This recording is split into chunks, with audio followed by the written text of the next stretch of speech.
అశోక్ నగర్లో ప్రతి సంవత్సరం గణేష్ ఉత్సవాలు చేస్తారండి.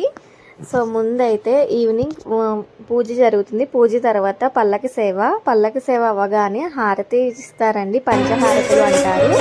చాలా మంచిగా బాగుంటుందండి. 11 days కూడా ఇది దేవారి పంచహారతి.